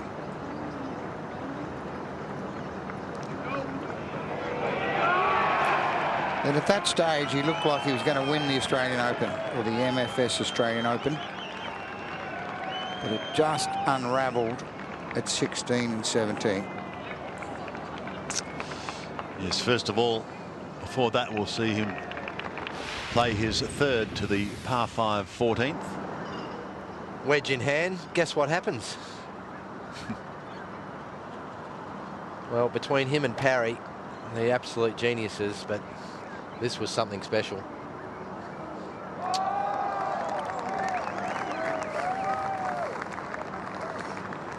Then he struck trouble and finally came home to the 18th. Here is his second shot. After dropping shots on 16 and 17. Talk about adrenaline, Sandy. 200 metres for Nick O'Hearn is not a long hitter with a 5-iron. And gets it all the way back to the stick. Well, it was death or glory, wasn't it? All or nothing. And as he said after the round, he thought he hit a great putt here. As you can see, it turns eventually, but not until it went past the hole.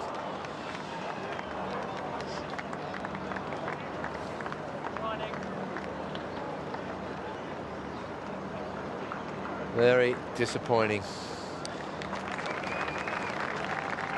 I think this might be his third second in the Australian Open.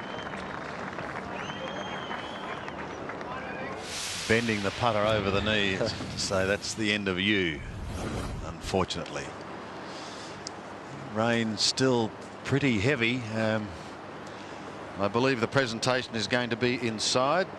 And we can get that underway now, hopefully. So let's cross to Paddy Walsh. Pat? Well, Sandy, after such a thrilling afternoon, it's appropriate that such a dramatic conclusion has been reached here as thunder and lightning attack us over the course. But we have moved indoors and we have a great presentation party lined up this afternoon to hail our new champion, Craig Parry, who's with us here. Joining us this afternoon, ladies and gentlemen, the Premier of New South Wales, the Honourable Morris Yema MP, and we really do thank the New South Wales Government for their fantastic support of this event. The Chairman of our great sponsors, MFS, Mr Andrew Peacock, joins us. The Chairman of Golf Australia, Jerry Ellis. The inductee into the World Golf Hall of Fame, who we saw during our telecast this afternoon, the one and only Kel Nagle. Kel, great to have you here. The Chief Executive of Golf Australia, Tony Hallam. The captain of this fantastic lab, the Australian Golf Club, Ken Rennie. Ken, thank you very much. To the Executive Chairman of the Australian Opens, Paul McNamee, and to our Director of the Championships from Golf Australia, Trevor Herden. Ladies and gentlemen, as I said, we've had such a dramatic afternoon, and we do have a brand new Australian Open champion, and he's one of the greats of Australian golf. I said to him in the interview just 5 minutes ago that he has flown the Australian flag proudly right around the world, and now he is our national champion. Craig Parry, ladies and gentlemen. First of all, I would invite Mr. Andrew Peacock to present the cheque. Not a bad check either, Craig. Congratulations. Here you are. From MFS, we are delighted. Thank you. But I think the one that means most to our new champion is the Stonehaven Cup, ladies and gentlemen. And I would invite Mr. Kel Nagle, our brand new inductee into the World Golf Hall of Fame, to present the great trophy. Thanks, Kel. Congratulations. Thank you. Wonderful effort. Thank you. You're the first man I saw when I come to the club. Yeah, no. Thanks, Kel. Enjoy. I will. Thank you. Thanks, Kel. Thank you. There are more spoils, Cal. I would ask you also to present the fabulous Tag Heuer watch to our new champion. He's a good cup of tea with all this. Thanks again, Kel. Thank you. Now, what's lovely. the program from here in? Retire. Okay. Thanks, Kel. Don't give it away. No, don't give it away. You're not serious, of course. Nah. But you were very emotional in the Scorers Hut, and I'm not sure whether everyone had the chance to see that. Justifiably so, I think, as well. Oh yeah, I mean, this has obviously meant a lot to me for a long time. 84, I was leading amateur, and Tom Watson was the champion, and I've been close a few times and runner-up a couple of times, and top 3 about 8 times, and just could never get there. And I've always loved the Australian golf course. It's been a great golf club for me. Winning New South Wales Open here, and when it was coming back here, I got pretty excited. And I come out a few weeks ago with my manager and played the golf course, and it put me in good stead for today. I know you'd love to thank the course superintendent and everyone involved here, because there's been so much rain leading up to this event that to have it presented in the state that it was presented this week is a real credit. Oh, very much so. The golf club have done a wonderful job. Not only the golf course, everyone has been extremely happy about having the tournament here, and it's been a fantastic venue. MFS, great supporters of Australian golf, and we've got a lot of other supporters of Australian golf as well. And the next young guys coming through, hopefully they can go on and get majors, and that's what the world is counted on, how many majors you win, and they're doing their part for Australian golf, and I just want to thank everyone that's associated with it.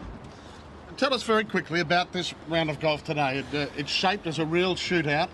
That's the way it happened. One shot separating so many great players. Were you looking at the leaderboards, or were you just concentrating? No, I wasn't really looking at the leaderboards. I was just trying not to make too many silly errors, and I actually hit a really good shot into the 9th hole and come up short, and I thought that was going to be a really good shot and close.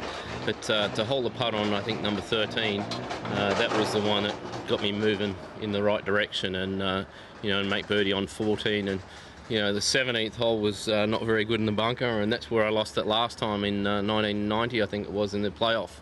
So to make par on out of the bunker, that was pretty cool. I was standing with Nick Ahern when you made par at 17, and he said, well, that's it. He said, Paz won't make any worse than par going up the 18. Well, I could have got it to the green, and I thought, now don't be an idiot and try and hit it at the green. And because if you remember in 87, I actually laid up and hit it in the water, and I hit pitch and wedge today, and then a good pitch and wedge onto the green. So I did learn a little bit over 20 years of playing. And for those that didn't hear the interview earlier, you can debunk, of course, the theory in 87 that you slept in the panel van in the car park during the tournament. Yeah, don't let the facts get in the way of a good story. No, I just want to... Can I say thank you to a few people? My wife, Jenny, she's stood by me for a long time. We've been going out for a long time and married for many years, and we've got 3 kids, fantastic kids, April, Ryan and Brendan, and I'm fortunate to have Mum and Dad here today. And a lot of friends and family that have supported me over many years, and I just want to say thank you. This one we'll have a drink out of tonight, and it's very special. So thanks to everyone who's been associated with the event, and we'll go back next year. Thanks. Thank you very much. As you said, we have such a great array of talent coming through. We should also acknowledge, in esteemed company, ladies and gentlemen, our leading amateur for the 2007 MFS Australian Open is Rowan Blizzard. Rowan, congratulations. Well done. An achievement to be proud of. Ladies and gentlemen, that concludes our presentation.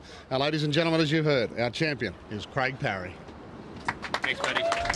Thank you, Pat, and congratulations to Craig. That's when it became official. And a hug from his wife, Jen, and a clench of the fist. We've seen that a few times this week from Craig Parry.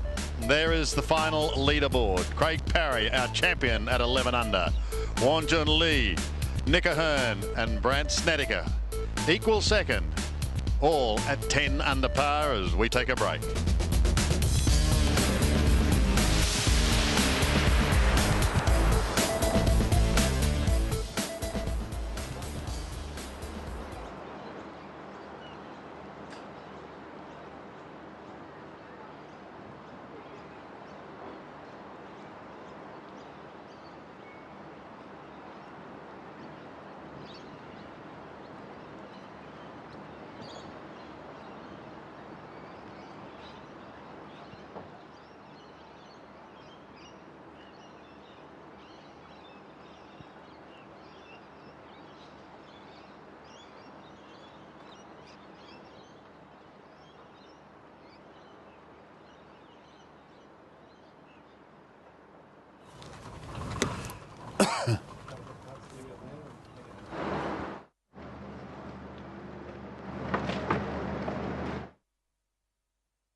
Well, it's not often you see Craig Parry get emotional, but I think it's been, as he said, Jack, a long wait, and it's something that he's really, really wanted.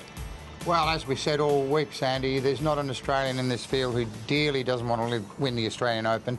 It's something you dream about when you're growing up as a kid, and with all the success that Craig Parry has had around the world, the one thing that was missing on his CV was the Australian Open Championship, and he's achieved that today at 41 years of age. I'm so pleased for him. He's been a great competitor. All sorts of discussion about his swing and, you know, his body shape and all that, but he just keeps on keeping on, and one of the great competitors in Australian golf. Actually, he sent us going for the record books, didn't he? At the age of 41. I'm not suggesting he's an old man. No. But yeah, I can't remember. Maybe Peter Thompson. Maybe. But I can't think of anyone, certainly in the modern era, who achieved such success at 40 plus. Yeah, no, it was a fantastic achievement. And while we've got the opportunity, we should have a look at some of the highlights of the Craig Parry round.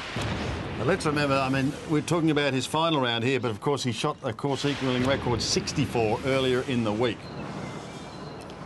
I think what we saw today was some magic from Craig Parry. This one, for all intents and purposes, looked like it was in the water off the tee. Yeah. Played that great shot to there, of course, nailed the putt, as you inevitably expect from Craig Parry. And here he is now, this time at 7. Yeah, tough hole, the 7th, caused problems all week. And what a great shot he's played in there. And setting up the birdie at 7. Good holding speed.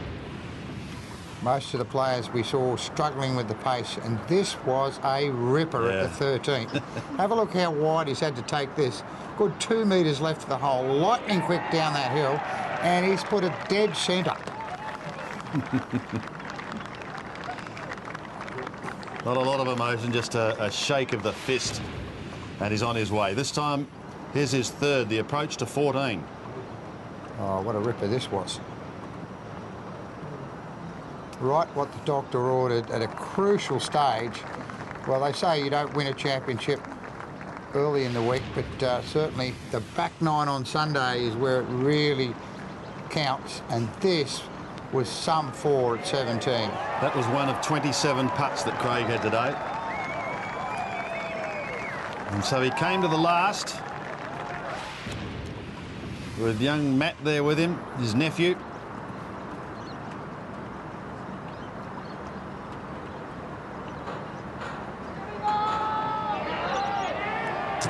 Needing only to par the last. James did his challenge, but it wasn't to be. And Craig Parry is the MFS Australian Open champion.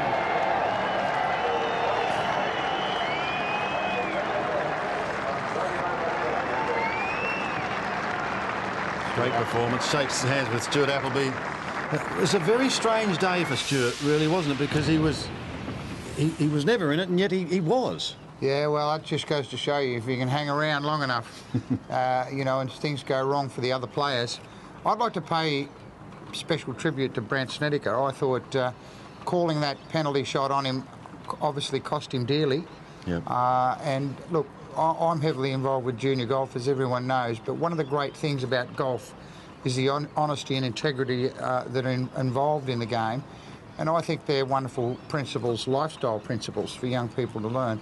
Golf is a discipline, and when you see something like that happen, you just wonder how many people would actually call that on themselves under different circumstances. And that was a wonderful attribute, I think, that the game propagates. And what he did show, Jack, was an absolute maturity, because it didn't phase his game, it didn't upset him or rile him.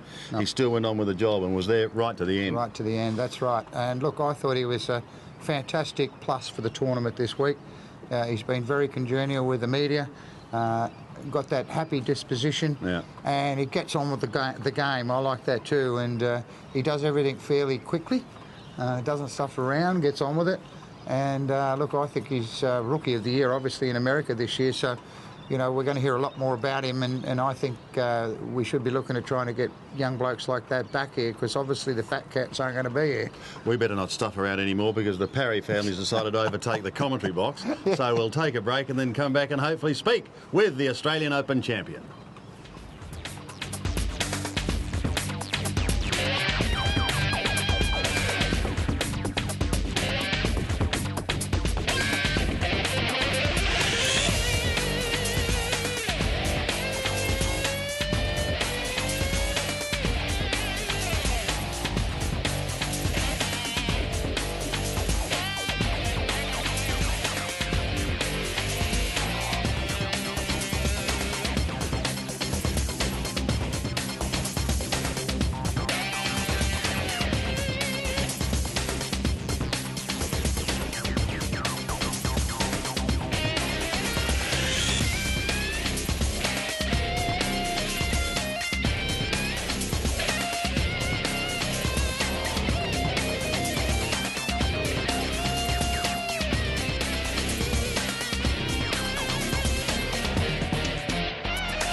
Okay.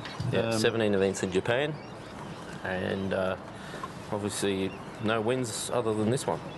You had a couple. You went close, I think, in the Suntory, didn't you? Yeah, I finished.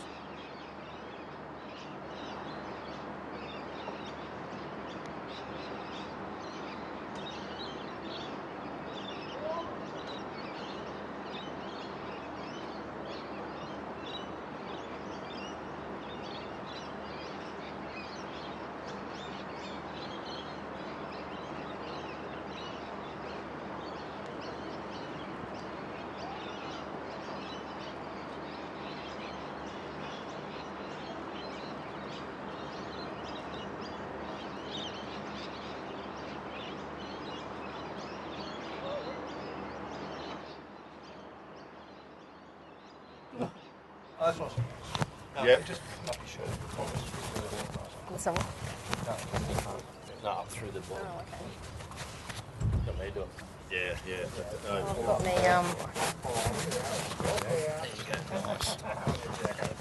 Oh, yeah. Do you want to sit in the middle now? I've got enough. There, you got a chair? Yeah. Do you want me to go over further? Yeah.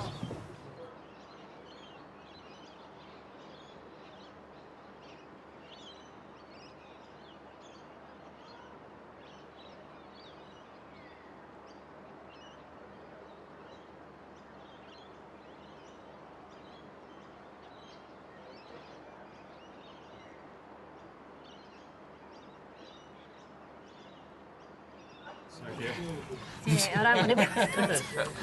Yeah, it could be a good look, couldn't it?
Well, it looks as though the storm is passing over the Australian Golf Club. The Craig Parry storm, I don't think, will subside for some considerable time because he has decided to join us in our studio, and he's brought along his right-hand person in Jenny, his wife. We'll say our congratulations, Craig and Jenny. Yep. Craig, let's just talk about this year because at 41 years of age, you've decided to make a bit of a different tack as far as golf is concerned. You've given away America and you're concentrating more on Japan when you want to go. So how much did you play over there this year? I played in 17 events and it was fantastic. I enjoyed my time in Japan this year, and it was a lot better to go up and down and 1 hour time change. It was a lot better to, on the body and, just physically doing it. And Jen, I would suggest a lot better for the family. Yep, we love having him at home, especially the boys. Yeah, I was going to say, how old are the boys now? 13 and 10. Right, so it's a very special time really for them growing up, and they need their dad at home. Are they golfers?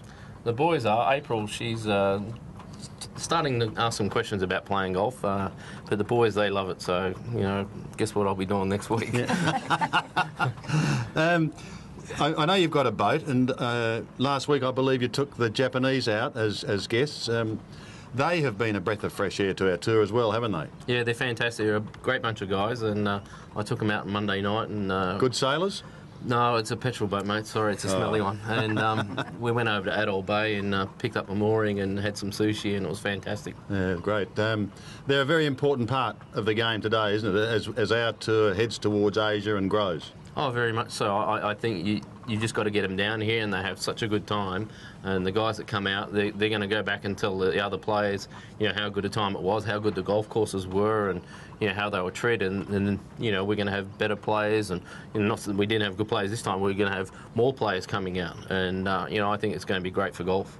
And you've got the final piece of the jigsaw. This was the one piece that was missing, isn't it? Yeah, it was a lot of hard work over many years. I got close quite a few times, and lost the playoff, finished second a couple of times, or once, and Did you prepare especially this year? I mean, did you set yourself a date and say, righto, from here on in, I am focusing on the Australian Open? My manager spoke to me, or Jenny and I, at home, and we were just having a meet, and he said, come on, you've got to get your game ready. And I said, look, I'm playing really well. I was 16 greens in regulation in Japan, and I was 102 in putting, and that was really the key to me playing poorly in Japan this year. So I had to work on my chipping and my putting, and Richard Flood did a great job with me this week, and Matt Thomas, my nephew, he was great having on the bag. He just picked the lines of the putts so clearly, and got better eyes, mate. You're getting a bit of age. Yeah, I'm a bit old, mate, and mind you, when I was 20, I had good eyes as well. So, but it was good having him on the bag, and he learned a lot this week, and he's a very good player himself. You had some absolute monsters. I can still see that putt at 14. 14 yesterday. I'm not going to forget that a long time. And this one at 13. Yeah, this is a really good putt to make. I actually had this putt a couple of weeks ago when I come out to have a practice, and I left it short, and I knew how quick it was, how slow it was, and how much I had to hit it. And practice round. Look what happens. So you've got the trophy, Jen. Have you got the 315,000 for Christmas? I'm sure I'll get a bit of it. Yeah. Next year, plans? Same thing again. Japan, spending plenty of time at home. Yeah, I was actually looking at the schedule this morning, and I'm going to play the first 6 out of 7 events up there, which is great. With the tour in Japan, I only play my regular schedule, which is 16, 17 events, and I'm only playing 8 less than the other guys. So right. You're not giving them a big advantage. We've just had people calling in and say, please, can we see the monster at 14 again? So take us through it. Look, you're miles away. You're in another postcode. Yeah, it was a pretty good putt to make, wasn't it? It was an unusual flag placement. I've never seen it back that far on the green, and it was going in as if it had eyes on it, and it was just a fantastic putt to make. And I was trying to just not do anything silly, and then I did something silly a couple of holes later. But don't worry about that. You've got the title, and it's a replay in slow-mo or normal speed. Oh. I don't want to have to do it again anyway. No, well, you don't have to. Once is enough. Not this year anyway. Congratulations to the pair of you, and it's been a long time coming, but it's fully deserved. Well done, Craig and Jenny Parry. Thank you. Thanks, Andy. We'll take a break. Be back with more shortly.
Masters 1.5.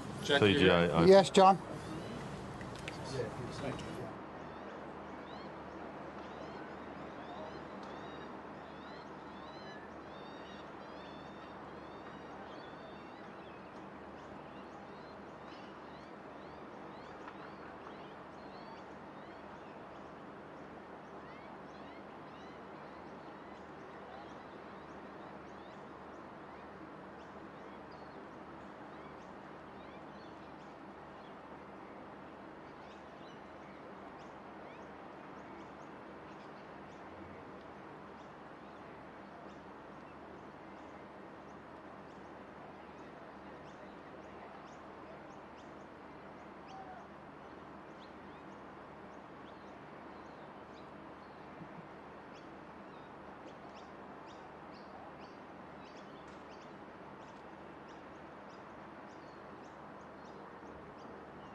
Welcome back, and some sort of normality returning to the Australian Golf Club after Craig Parry has won his first national title with a final round 69, and we'll go through these scores. Won Joon Lee, Jack, there's a name we can pencil in, a name for the future. Yeah, huge future for Won Joon Lee. He's a big, strong, young guy and hits the ball miles. I think he's made for America, just needs the experience. Nick O'Hearn, if you're going to have a bet on him, bag him each way in Australia and you'll rarely lose, but he's just got to take the next step. Juan Porter too, I thought. Sandy, another young guy, put his hand up this week. Yep.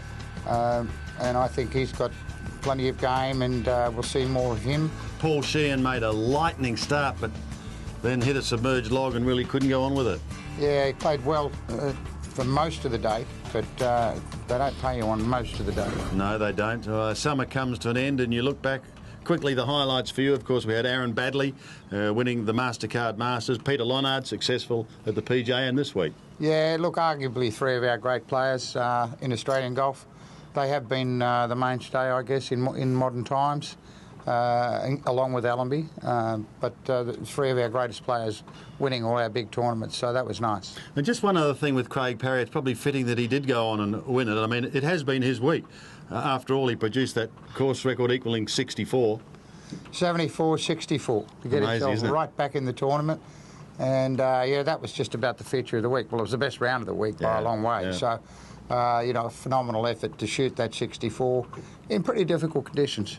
And the good thing is there are a number of young players. It's not just Juan John Lee or Juan Porter coming through. There are a number of young players that are coming through the ranks, and we can look forward to seeing in future years. Yeah, look, we've got a lot of good players here, and I think that, you know, you've got kids like Rick Kulach, who's not here this week. He's at a qualifying school in Asia. You know, Andrew Buckle, all those guys have got the experience now playing in America. They're only going to get better, and look, I think we're in a halcyon period for Australian golf right now. And Jack, I don't know what the future holds, but we've been working together for a long, long time. Can I just say, at times you can be a cantankerous old bugger, but you have been a pleasure to work with, and it's been an absolute joy. Thank you, Sandy. Yeah, look, I've got to say that I've had a wonderful time with the Seven Network over a long period of time. Who knows, I may not be doing another golf tournament, but it's certainly been a great pleasure to work with you. You're an ultimate professional, and to all the fans out there who've written letters and enjoyed the golf, I wish you all a great Christmas. Thank you very much, and to you and your family, Jackie. And we hope that you at home have enjoyed not only the past 4 days, but the summer that we've had of golf on 7 with, of course, the MasterCard Masters, and the past 4 days here at the Australian. It has been a wonderful 4 days, and our thanks also go out to MFS for their continued support of golf in this country. Golf can't survive without decent support and marvellous sponsors, and MFS are certainly that. So on behalf of our entire 7 team, we hope you all have a very happy and safe Christmas, and we look forward to seeing you all in the new year, 2008.